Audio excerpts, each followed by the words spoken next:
Hi there, let's take a look at steps 17 and 18 in the business unit number 3.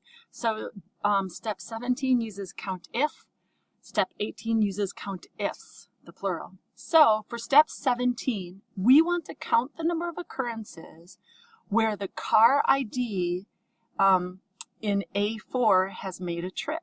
All right, so I've got my worksheet open and I'm ready. I'm on the report sheet within the Excel file.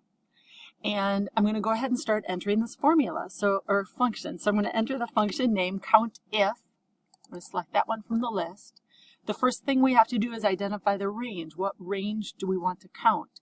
And our range is the car ID. It's named car ID, so I'm going to start typing that in, and then I'll double click to select it from the list. I'm going to add a comma, and now I have to identify, well, what's the criteria? I don't want to count all of the occurrences. I only want to count those occurrences that meet this criteria. And we're going to use the criteria that sits in A4. Count every time H1 is identified in that car ID column. Okay, so I click on A4, I wrap up my right-hand parentheses, press enter. Yours will fill down the entire column. If it doesn't automatically, make sure it fills down the entire column. And then go back and double check this against your report data, that answer of 5 looks accurate, that H1 occurs 5 times in that column. Okay, so now let's hop over to the next step. We're going to do step 18. Step 18 says use count ifs to count the number of times the car ID was needed to have a checkup. All right, so we're going to start out with the, this time the function name is count ifs. So we'll get that one selected, ifs plural, because we have 2 conditions to meet.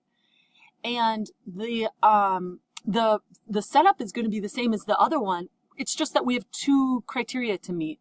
So we're going to use the range car ID again, and comma, the criteria is going to be A4, and then the second range that we're going to pull from is the checkup, because we want to find those cars that needed a checkup. So we have a column called checkup. You'll remember that. Oops, I'm going to double click to select that one. There it goes.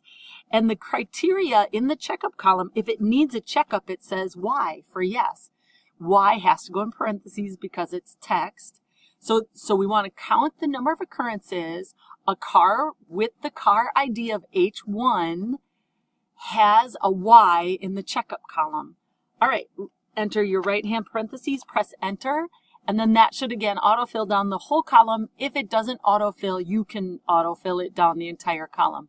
Email me if you have any questions at all.